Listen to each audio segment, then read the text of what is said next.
বান্দা যখন আল্লাহর শুকরিয়া আদায় করে, আল্লাহ তাআলা সেই বান্দার শুকরিয়া কবুল করার পরে তাকে নিয়ামত বাড়াইয়া দেয়।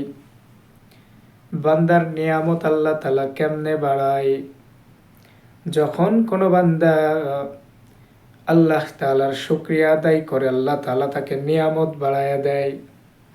যেমন বান্দা খানা খাওয়ার আগে বলে বিসমিল্লাহ, খানা শেষ করার পরে যখন বান্দা আল্লাহ তাআলার শুকরিয়া আদায় করে আলহামদুলিল্লাহ, আল্লাহ তাআলা খুশি হয়। আল্লাহ তাআলা খুশি হওয়ার পরে সেই বান্দার নিয়ামত আল্লাহ বাড়ায় দেয়। এই আল্লাহ তাআলার শুকরিয়ার বড় দাম, যেটা বান্দাই বুঝতে পারে, আল্লাহ তাআলা তাকে শুকরিয়া বাড়ায়া দেয়। তার ভান্ডার কখনো খালি হবে না যদি সে আল্লাহ তাআলার শুকরিয়া আদায় সব হালতে করে। বান্দা ঘুমাইতে যায়, আল্লাহ তাআলার শুকরিয়া করো। বান্দা যখন ঘুম থেকে ওঠো, ঘুমের ঘরে কত মানুষ মারা যায়।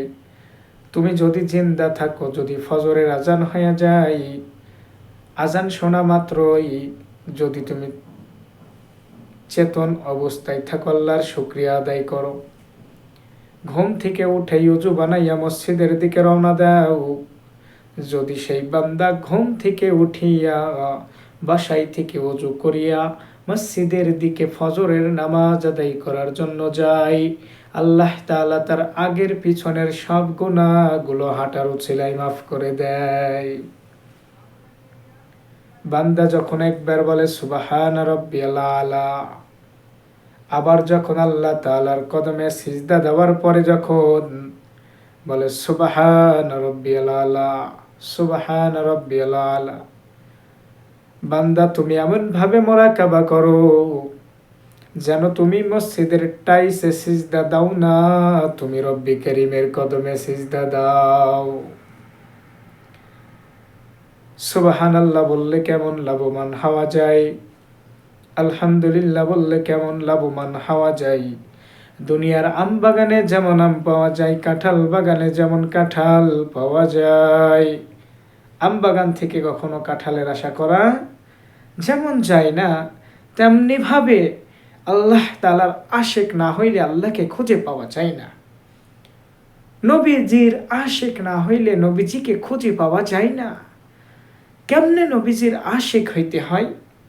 নবীজির যে বিধানগুলো নবীজি দিয়ে গেছেন, ওমা আরসালনাকা ইল্লা রাহমাতাল লিল আলামিন, তিনি হলো গোটা জগতের জন্য রহমত স্বরূপ, রাহমাতাল লিল আলামিন, খাতামান নবিয়িন, ইমামুল মুরসালিন, সকল নবীদেরও নবী। ঠিক নিও, যেই নবীকে বাদ দিলে আজকে আমরা কোরআন বুঝতে পারি না, হাদিস বুঝতে পারি না, সেই শেষ নবীর উম্মত আমরা। তিনি হচ্ছে আমাদের মডেল। তিনি যে আখলাক, যে চরিত্র, যে আদর্শ দিয়ে গেছেন, সেইগুলো যদি আমি আপনি ফলো করতে পারি, তাহলে আজকে আমি আপনি কামিয়াবি হইতে পারবো। আল্লাহর ভয় আমার আপনার অন্তরে যদি থাকে, বিন্দু পরিমাণ যদি আল্লাহ তাআলার ভয় তোমার আমার ভিতরে থাকতো, তাহলে আজকে আমি তুমি নবীজিকে আমার মডেল হিসেবে মানতাম, আল্লাহর হুকুমগুলো বেশি বেশি করতাম। আজকে তুমি একটু চিন্তা করো যে তুমি কত ওয়াক্ত নামাজ পড়েছ, কতদিন হয়ে গেছে এশার নামাজটা পড়ো নাই, কতদিন হয়ে গেছে ফজরের নামাজটা পড়ো নাই, কতদিন হয়ে গেছে মাগরিবের নামাজটা পড়ো নাই। একটু চিন্তা কর, তুমি কেমনে ইমানওয়ালা হইলে? জুমার দিনে মসজিদে গিয়ে দুই হাত আল্লাহর কাছে উঠায় বলে আল্লাহুম্মা রব্বিরহামহুমা কামা রব্বায়ানি সগীরা, হেল্লা বাবা আমার কবরের আযাব মাফ করে দাও, শান্তি দান করো, সুস্থতা দান করো। পরে আবার আফসোস করে, আরে জুমায় নামাজ পড়তে গেছিলাম, দোয়া করলাম, আল্লাহ কবুল করে না। আল্লাহ ঠিকই কবুল করে, তোমার দোয়াটা তো আল্লাহ তাআলার আরশে আজিম পর্যন্ত পৌঁছাইতে হবে। তুমি এমনভাবে দোয়া করো যেটা সাথে সাথে আল্লাহর আরশে আজিমে চলে যায়। আজকে তোমার আমার ইমানি হালত এতটা পরিমাণ দুর্বল যে তোমার আমার দোয়া পর্যন্ত আল্লাহ তাআলার কাছে পৌঁছায় না। এই জন্য আল্লাহ তাআলার ভয় তোমার আমার অন্তরে যতক্ষণ না পর্যন্ত গাঁথবে, সফলতা আসবে না, কামিয়াবি আসবে না। ইয়া আইয়ুহাল্লাযীনা আমানুত্তাকুল্লাহ, আল্লাহকে ভয় করো, এমন ভয় যেন সারা জীবন শিরক থেকে বাঁচতে পারো, আল্লাহর গোলামি করে বাঁচতে পারো।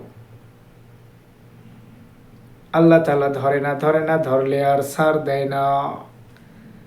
যেমন ফেরাউনের দিকে দেখো, কারুনের দিকে দেখো, হামানের দিকে দেখো, সাদ্দানের দিকে তাকাইয়া দেখো, প্রত্যেকটা বেঈমান কাফের মুনাফিকদের আল্লাহ ধ্বংস করছে। এমনকি শেষ নবীর উম্মত যারা হয়েছে